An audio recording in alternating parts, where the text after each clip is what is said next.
welcome back. This is Anza. The growth of a business matters. I'm a coffee water. Do you have a success routine that you follow every day? Well, I don't know whether I'll call it a success routine. Okay. I'd say that I have something I live by. I usually say, do you, the world will adjust. And for me, that means that we are really boxed into so many do's and don'ts. And life is not always like that, especially entrepreneurship life. You might be planning your week to go a certain way, and things happen. Mandamano happens or whatever happens. So it's about your ability to bounce back. And it's also about your ability to follow your passion, to follow your, like, what drives you. So, for example, I'm doing less and less health work and more my passions. Okay. And, that comes with a lot of criticism, like, so why did you go to medical school and why do you... So, it happens a lot. And initially it used to get to me because I would be like, but I'm enjoying these other things, yeah? And I'm still able to do this. And so once I got to that space of, let's say, liberation of, you know what, it's okay to be different and it's okay to drive through your passion.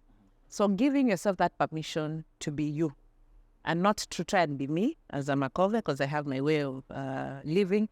You have your own unique way. So I think we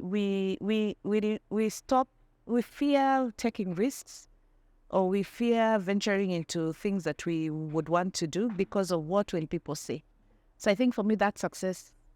And I have succeeded greatly and I've failed greatly. So it comes both ways. Okay. But at least I'm okay saying I did it my way, or I chose to pursue the things I enjoyed doing. This one worked, this one didn't work. So how do we learn from that? Fantastic. Yeah. Now, talking of to entrepreneurs, everyone wants to be their own bosses. But along the way, you find that you're required to work with someone, work with team. How do you ensure? How would you ensure that whatever you are working with, they are energized enough to work with you? How do you ensure that happens? So I'll give my experience of Wanderlust. So Wanderlust is almost like a one-woman show. One-woman show. Yeah. And I usually push people to understand themselves first in terms of personalities. Yes. There's a test I usually recommend, Myers-Briggs. If you check it out, it's a free test. You're able to know your strengths, your weakness, your blind spots, not weakness, your blind spots, things that drive you, whether it's in a relationship or work or how you relate to people. And so one of my eye-opening moments was just knowing that I'm a very big picture person. I'm a dreamer. I am a visionary. But I don't know how to execute very well. So I'm not a detail. Details bore me to death. And so how I work is that I hire my weakness, or I work with people who are my weakness. So for people to join my team, I make them do tests. Because if we are both visionaries, no work will get done. And, each personality comes with its strengths and weaknesses. So there's not one that's superior to another. And so even when identifying partners, I look at my strategy. For example, my strategy is, my mission is promoting a community that promotes sustainable travel and tourism. How do I work to build this community? Yes. So there's a strategy I've built. And within that strategy, there's a business canvas that I have. And within the business canvas, you're supposed to identify your stakeholders, your audience, your influencers, So I have mapped out those people. And so now it's up to me to now go looking and seeing, okay, for me to deliver on this particular strategy, then I need this kind of partner. How do I get that partner? So then I look around me and say, oh, I used to know so-and-so. I think they can hook me up with the CEO or the marketing manager of this organization. So it's about you first understanding yourself, understanding what you want to do in terms of your business, making sure. And for me, it took business coaching under Meta, 8 months of business coaching, for me to come up with what do I want to do with this community that I started just out of the blues. So there is need for the theory bit of business, But then most of it, I think it's usually how do you apply, how do you adapt, how do you work with people. So I use a lot of networks and partnerships. And I have had very good partners, and I've also had partners who have not delivered because maybe I was small fish to them. And so there are some of the partnerships you're allowed to die a natural death, and there are others you keep on, knocking on the door, trying to ensure that you really get that partner on board because they need to take you to the next level. Okay. Yeah. Now let's talk about nutrition for a little bit. In the Kenyan culture, the conversation about nutrition, it's gaining momentum. Just the other day, but now when you mention nutrition, people tend to think of breakfast, I'm good, lunch, I'm good, dinner, I'm good. As a global health advisor on nutrition and health, help us make sense on what it entails when you talk of nutrition and health in the society in general. So there's one, I'd like to say that there are quite a number of people who are promoting information around nutrition and they're not experts. And unfortunately, they're doing a lot more harm than good. And that's because there's a way in which our bodies are made.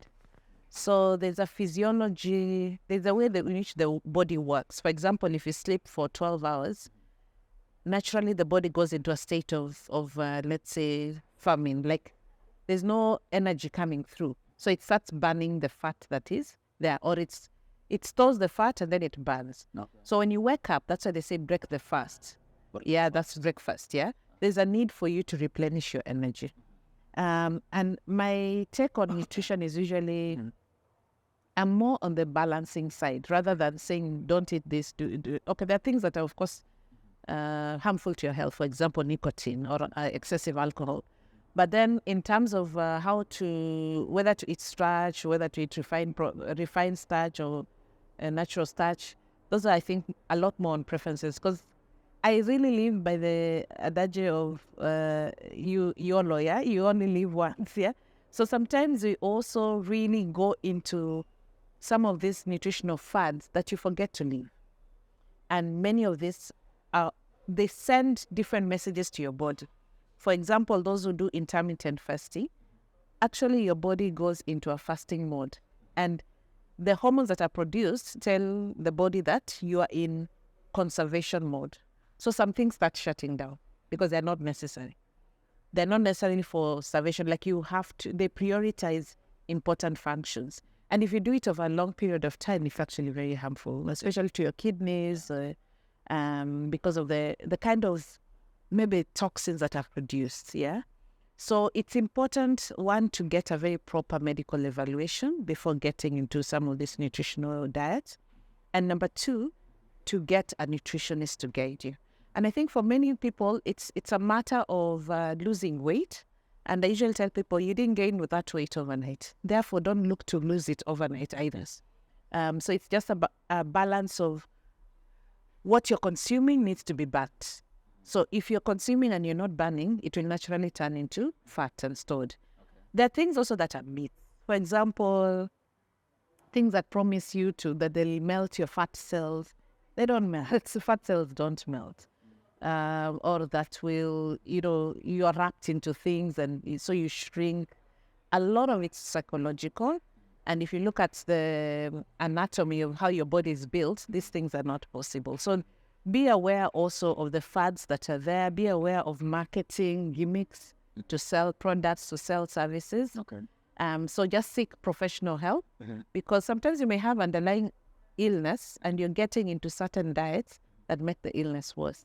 And we've seen it. I've had a very close friend of mine whose kidneys shut down after 6 months of doing one of these rapid weight loss.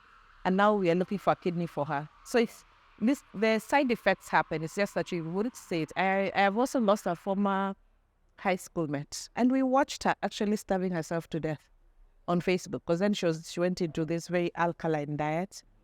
And unfortunately, you'd see people, cheering and saying, now those are toxins living. And for me as a medic, you can clearly see these are side effects of deficiency of certain vitamins. Yeah, and eventually we lost her. So it happens that some of these extreme diets, extreme nutritions can actually make you lose your life. Okay. Yeah. Oh, no, back to business. Kenyan business is doing enough to embrace, business conscious, practices in their health conscious practices or in their businesses? Are they doing now? I would classify businesses into two. So they're the corporates, yes, that have maybe a big resource envelope, they have many staff, they have a premise. And so for many of these big corporates, the drive is a lot towards wellness of the employees. And so those who are able to have employee wellness programs within their spaces. For example, they'll have frequent information that is shared within their employee network.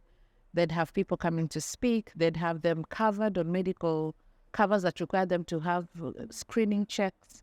Because it's just simple things. They'd look at how their office is laid out. Do you have,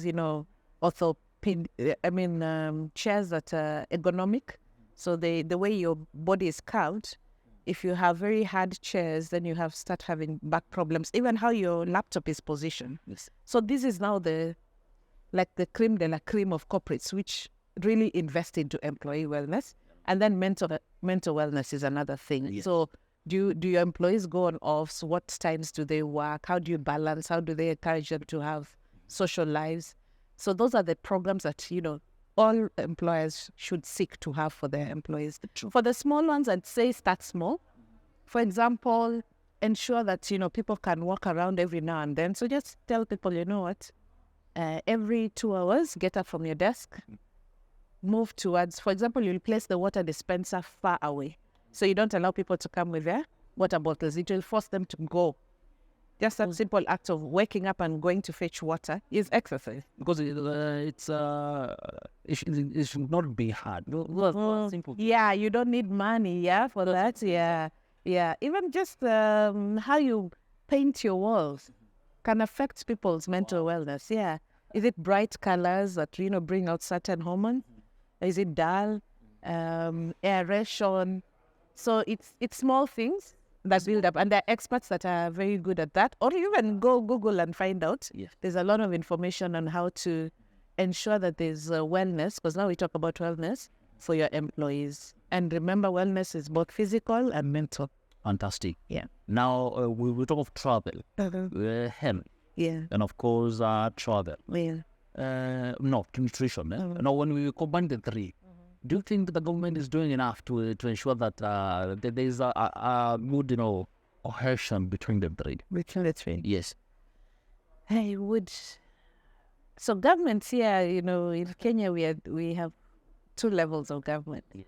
The national one that is charged in terms of health, the national one is charged with policies and regulations and the higher facilities. And then we have county governments that are now charged with real service delivery. True. Then we have private sector by itself. So I think in terms of policies, we have quite a number of very good documents that have been developed. And it's an integration between Ministry of Labour and Social Services, Ministry of Trade, Ministry of Infrastructure. Because you need, let's say if we want cycling lanes, you want your employees to come cycling instead of taking the bus or driving, because you're looking at reducing carbon emissions, or you're looking at basically making people more active. If you don't have cycling paths, then you're not able to execute a cycle to work policy.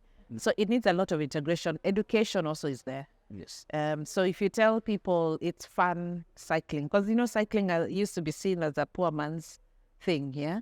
But we have presidents in the West that they cycle to work without bodyguards and whatnot. So it's a lot of synergy, both in the infrastructure side, in the policy side, in the encouraging people to go for screening, because it's just simple things that now bend towards having healthier employees. Okay. Yeah, but I think the more we're talking, I think there's a lot of effort that's been put. Like, for example, in Nairobi, there are certain areas within the Nairobi residential areas that have proper cycling lanes. And that is very important, because that it means even our urban infrastructure is going towards recognizing that we need to cycle a lot more. So I think we're not there yet, but the conversation and the policies and the discussions are quite good. And then learning from private sector, because most of the time for these initiatives, private sector leads the way. So there's also a lot of cross-breeding between private sector and government on what are the things that we can do to get healthier employees. Very well. Yeah. Let's say we put your name on the wall. Yeah. Amakobe Yeah. Wanderlust Diaries, and of course, during the stethoscope. People will notice your name first because you are a brand. Your brand is so strong that people, even before noticing what you do, they recognize your name first. How do you do that? How can people create their strong brands? So you'd have to invite me for season 2 on social media marketing. Social media marketing. Yeah, because I think it's a whole discussion by itself. But the long and short of it is, because I'm a writer, I've been writing a lot about my life. A lot has been taken positively. I have had also a lot of negative feedback. So when you're a writer, you're exposing yourself to the world. And not everyone can do that. So part of the conversations I usually have when I'm teaching on social media marketing is understand yourself. I think for everything, understand yourself. Yeah. If you're not an extroverted person like I am, if you're not able to put your stuff out there, you can't try my method, because it makes people uncomfortable. It makes my extended family uncomfortable. But because I got to that space of it's okay for me, writing is therapy, and I get a lot of feedback into, you once wrote about this, and I looked it up, I put in a few measures in place, and now I'm in a better place. For me, that's important, and that's one life that I have sort of saved or sort of changed. I think for me is because I live for social impact. So for that one person who gets something from what I share is good enough for me. But the other thing is employ different ways, different methods. So there's a lot of cross-pollination. For example, you're more of an Instagram person, you're more of a picture person. Instagram cross-pollinates with Facebook. Yes. So you don't necessarily have to be on Facebook, but you can, tag, cross-tag the two platforms. Long and short of it is you have to be present. If you're in business, you have to be present on social media, either as a person or as a business. You don't have to, your face doesn't have to be on social media for you to drive your business. So for me, my brand by itself is a business. Okay. Yeah, because I get money from being a brand, and then I get money also from doing the actual company. But is Karen listening? So the companies are well registered. This one now is a brand, but I'm building towards it. Okay. And hopefully I will be releasing a lifestyle show also, because I think this is my gift. Yes. And I need to share it with the world. Gifts must be shared. Exactly. Yes. Yeah. And now towards the end of the show, deep sea diving, skydiving. Which one are you choosing? That's a tricky one. I have a phobia for heights and depth. Anywhere where I don't feel solid. I'm a control freak. Okay. So, but the other day I went for wild swing in Embo, in Camp Dunda. I almost, cried myself out. But it came with a liberation of, like, I can't do anything. These guys are not stopping this wild swing. I'm swinging up in the air, and down there's a river. I just needed to let go. So I might one day try the bungee jumping. Deep sea, not yet, because I don't know how to swim. And I feel I can't breathe when I'm in water. So let me try with the bungee jumping thing. About swimming. Yeah. Going. Yeah. Going is yeah. But it's on my to-do list for before 2024. Do you love music? Yes, I do. Which song is on right now? I'm very eclectic with my music taste. I can dance to almost everything depending on the mood, but I love anything Afrocentric. Yeah, I'm a Pan-Africanist, so for me I lean towards even music that I don't understand as long as it's African, so Afrobeats anytime. Afrobeats anytime? Yeah. Fantastic. Do you have any song in particular that it's in your mind right now? I lean towards my own people. Vida is a very lovely Kinyore song that I love. Okay. But I also lean a lot towards Nigerian music. Yeah. Now, let's say you've been in traveling. If you are going to choose to traveling for a year on a budget or just 1 month, election, yes, on a budget, and it's why is that? Because I love the outdoors. I love exploring. In fact, most of my travel will be on a budget, and I think that's the message I usually pass to people that just travel. You don't have to have a lot of money, but I prefer. I think because my previous employers, in terms of work, I've been put in a lot of these high-end hotels. I find it's routine, it's not personalized for many of them. Buffet one, I'd rather go somewhere and camp and cook, or go to an eco-friendly place where they are doing kienyeji food, or you go and fish and come and have it prepared. So for me, it's the experience, and I find the lower budget spaces have a lot more experience than the higher end, where it's routine. There's a set menu, set times of eating. So I don't like being boxed. Okay. And for 1 year, that will be my life. That's nice. Yeah.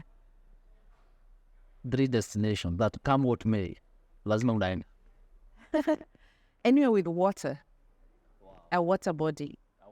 Yeah, water calms me a lot. Cruise ships? I don't know whether now, when I lose sight of the shore, whether I will survive. But I have it on my to-do list to do a cruise ship. But anywhere, let's say there's a lake, I'm camping by the lake, I'm camping by the sea. So where there's water, so the sound of water is very relaxing. Okay. And now people out there want to know about, opportunities. You have a travel. Yeah. You have seen about met and people. Tell them about opportunities that they can take advantage. So opportunities within travel, I think in the digital space, putting information together. Whether it is information for local, for example, Nairobi nightlife, you'd have to search, maybe Kenya Buzz might have, or one of these, what's happening. Yes. But if you have one database, and me, I'm inviting anyone because I want to do it, but I don't have the digital knowledge or capability. If you're a young person and you're good at that, I have a lot of information within the group. I need it to mine. So a one-stop shop where you're able to see, especially for the county, they've not packaged their tourism, and I'm very, very passionate about domestic tourism and opening up our country to beyond the 8 or so circuits that have been mapped out by the government. So this information being packaged into somewhere where it's by the touch of a button, you're able to access. That's a very big opportunity. The other big opportunity would be creating experiential moments. Yes. And there's a lot of travel that's now happening with family. So most of the time, families would go all the way to Mombasa, and you see those beaches are so crowded. So how do we create packages for families away from the usual places, where they feel safe and where they feel the children will enjoy? Because when you look at the Kenyan habits of traveling, people travel for their children. But now we have also this segment of solo travelers. Someone just wants to wake up and go, but they want to be safe, especially for female solo travelers. So how do you package things that I will say, you know what, if I'm paying you to organize for this, my security is assured. Unfortunately, that's the world we're living in, and it's a reality for women. So if you come and understand, by the way, I just invite people to come into the group. You understand the trends, the conversations, be fast in terms of creating products. Because me, I'm not a product person. That's not my space. My space is to prepare the platform for the traveler to meet the trade partner. So you as a trade partner, you have a 400,000 member feedback that you can harness every single day.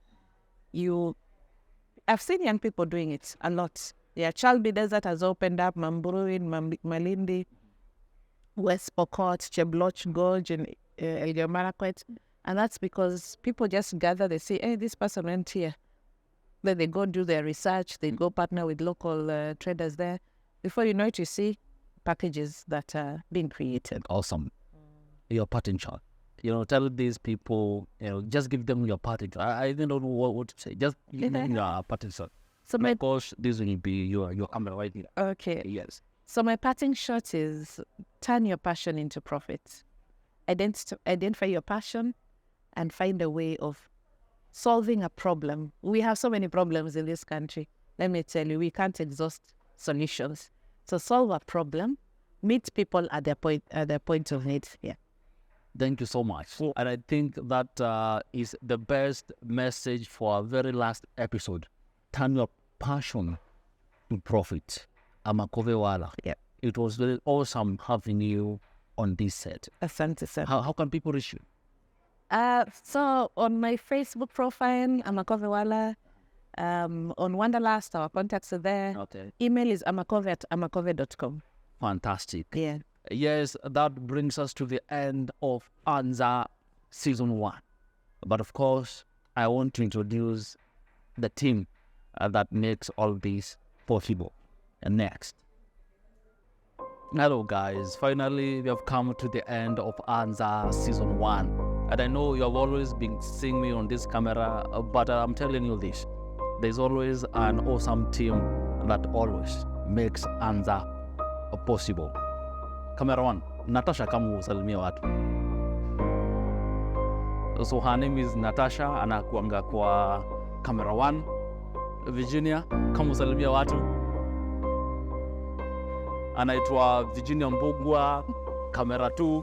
And of course, hapa kwa set, you normally see coffee, na cappuccino pale, some juice, because the Abba family, always takes care of us. Come, represent the Abba family. Yes. Yes, story now, Majimoto, coffee, juice, hapa na pale. They always make sure we are all sorted. And then we have Rafael, director mwenyewe. Rafael the Great. Come salimia watu Raf. Wazi. His name is Rafael. He's always the one directing the show. And of course, the other director anaitwa Kevin Mboro, but hayuko leo. Alikuwa na present na Rafael. But of course, the man himself, unasikianga nikisema nini, Orac Branding, the person who always makes sure tuko na guest for show. Mr. Munene, come usalimia wasee mazee. Yes, his name is Munene Gidiri, and of course, he always makes sure the show kuna guest. And of course, not forgetting Talanta Institute, a partner, a big partner in this, Anza production. So thank you so much, Orac Branding, Talanta Institute, the Abba family, tumeshukuru sana, lakini shukran sana pan Wanza. Just because of you that we do this every week. My name is Samuel G. Wainena. This is Anza.